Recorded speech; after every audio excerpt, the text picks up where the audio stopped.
Assalamualaikum warahmatullahi wabarakatuh. Halo semuanya, perkenalkan nama saya Agnima Fatihah Fatima. Saya adalah mahasiswi UIN Syarif Hidayatullah Jakarta. Saya berasal dari Fakultas Dakwah dan Ilmu Komunikasi. Dan jurusan saya adalah Manajemen Dakwah. Dengan NIM 1251320168. Baik teman-teman, pada kali ini saya ingin membahas dan mereview buku yang telah saya baca, yaitu buku yang berjudul Public Speaking 101. Teman-teman pernah gak sih merasa gugup atau tangannya dingin, tiba-tiba ngeblank pas disuruh ngomong depan banyak orang? Nah, aku juga pernah ngerasain hal yang sama. Tapi setelah aku baca buku Public Speaking 101 ini, aku jadi paham kalau public speaking itu bukan cuma soal ngomong di depan umum, tapi tentang bagaimana kita mengembangkan diri kita, berkomunikasi dengan efektif, dan bisa menyampaikan pesan yang menginspirasi orang lain.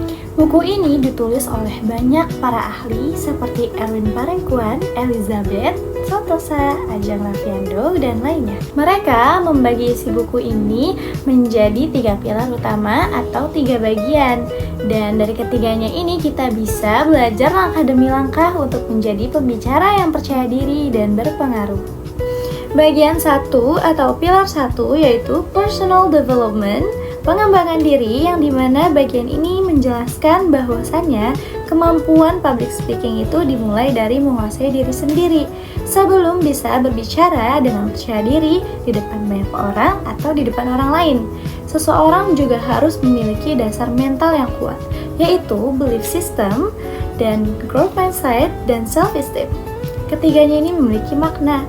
Yang pertama itu belief system. Belief system itu adalah keyakinan yang membentuk cara berpikir dan bertindak. Jika kita percaya bahwasanya kita mampu, maka tindakan dan hasilnya pun akan positif.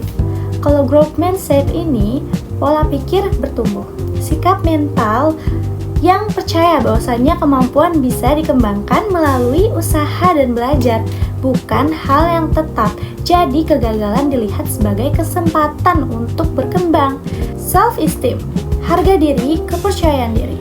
Rasa menghargai dan menerima diri sendiri apa adanya. Semakin tinggi self-esteem, semakin berani seseorang tampil berbicara di depan umum.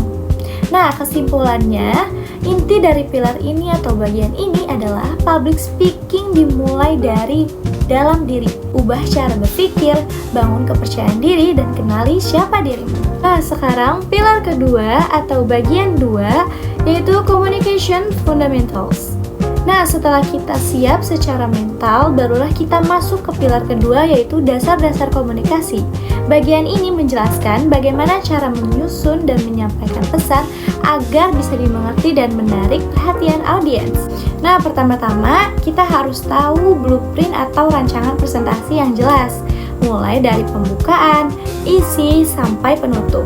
Lalu ada tips tentang membuat pesan pertama, menyusun konten yang menarik, dan juga menggunakan suara serta bahasa tubuh secara efektif. Buku ini menekankan bahwasannya komunikasi bukan cuma soal kata-kata, cara kita berdiri, intonasi suara, bahkan ekspresi wajah. Semuanya berperan besar dalam membangun koneksi dengan audiens.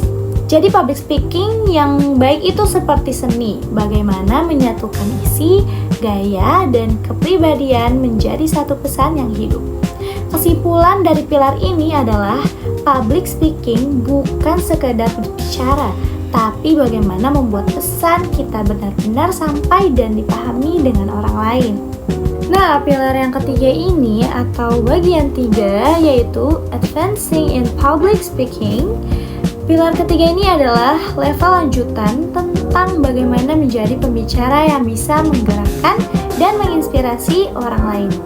Di sini dibahas tentang teknik storytelling atau cara menyampaikan pesan lewat cerita yang menyentuh emosi audiens. Ada juga pembahasan tentang menggunakan media sosial untuk berbicara di ruang digital, membangun keterlibatan dengan audiens, serta mengasah kecerdasan emosional agar kita bisa membaca suasana dan beradaptasi saat berbicara. Yang menarik di bagian akhir buku, Erwin Parengkuan menulis tentang strong person, yaitu kehadiran diri yang kuat. Artinya saat kita berbicara, orang lain bisa merasakan energi, keyakinan, dan keaslian dari diri kita. Inilah puncak dari public speaking, bukan hanya supaya kita didengar, tapi supaya pesan kita diingat dan dirasakan.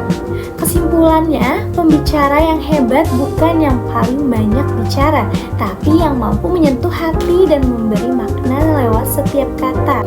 Jadi, dari buku Public Speaking 101 ini, aku belajar bahwasanya public speaking itu bukan bakat, tapi keterampilan yang bisa dipelajari, mulai dari membangun diri, memahami dasar komunikasi, hingga berani tampil dan menginspirasi orang lain.